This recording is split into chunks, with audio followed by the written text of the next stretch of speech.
I humbly welcome each and every one of you to lesson 4 of art and design.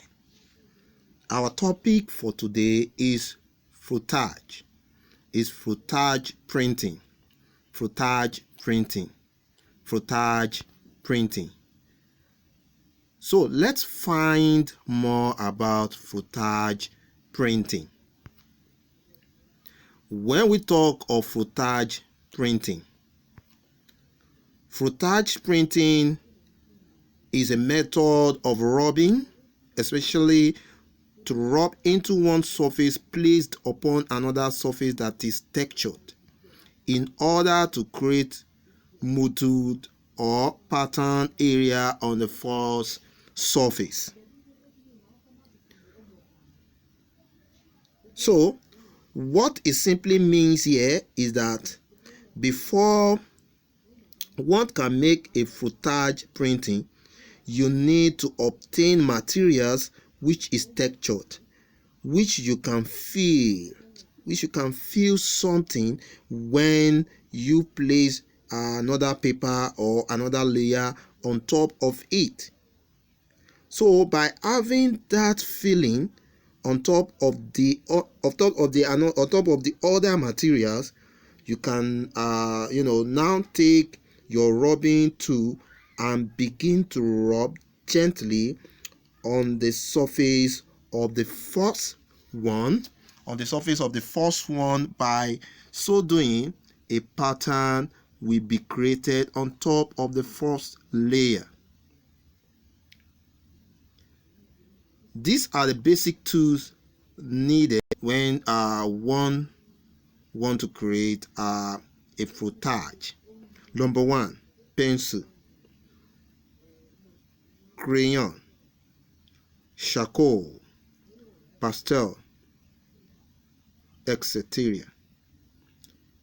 All these are tools one can use when creating frottage printing.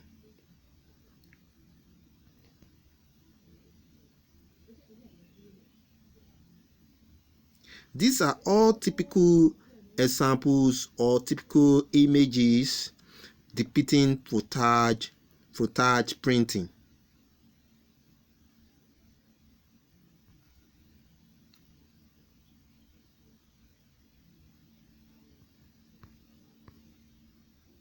Before one can do frottage art, these are some of the preparation you need to do as an artist.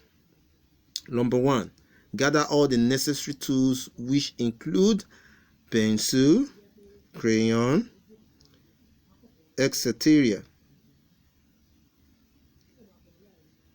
Collect all the necessary materials, example leaves, coin, comb, scissors, spoon, shoes, etc.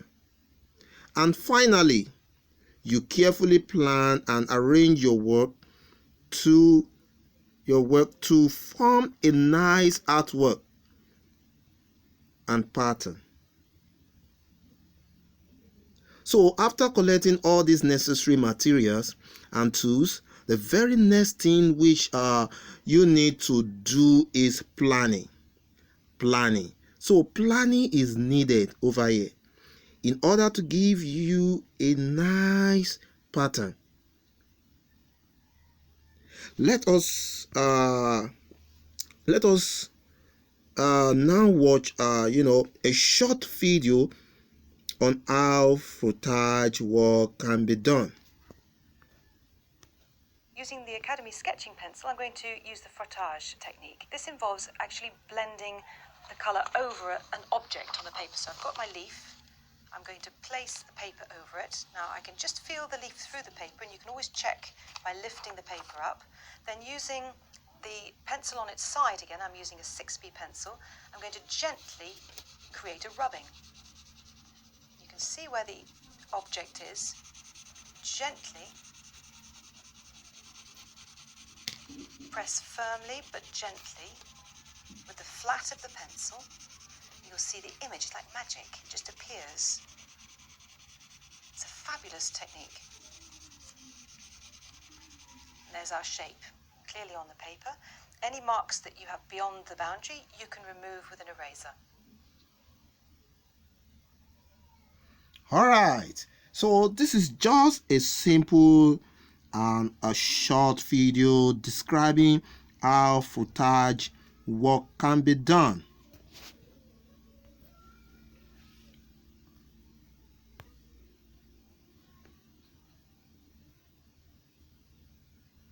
Let's discuss the video. Describe and summarize what you saw from the video.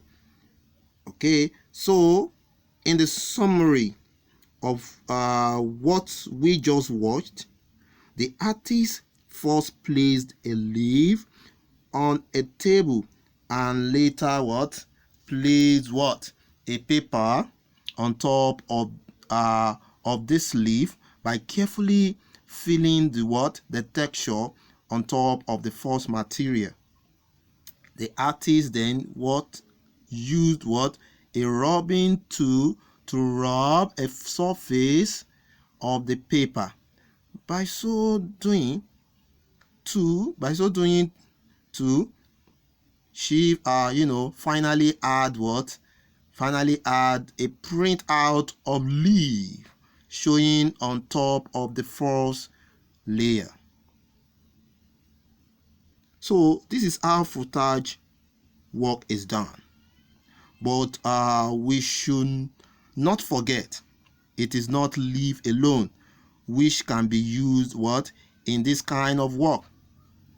I told you can use a coin, you can use a comb, or any interesting material which you may feel the texture of it when placed beneath on material.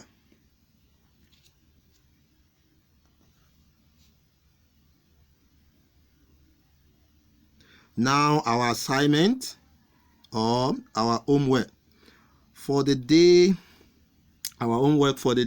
so which is still under frottage printing. Collect the following materials: comb, coin, leaf, key, scissors. Collect these 5 materials, then the tool for you to use as your rubbing tool is crayon.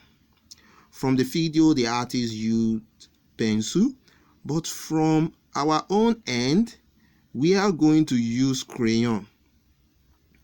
From our end, we are going to use crayon as our rubbing tool. So use crayon as your tool and make a frottage work of the following items stated above on a paper.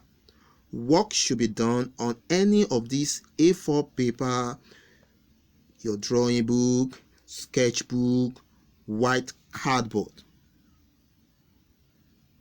So when you finish with your homework, send a picture of your work to the art channel on Microsoft Teams. This is where we wrap up for today. Have a blessed day and goodbye. Thank you.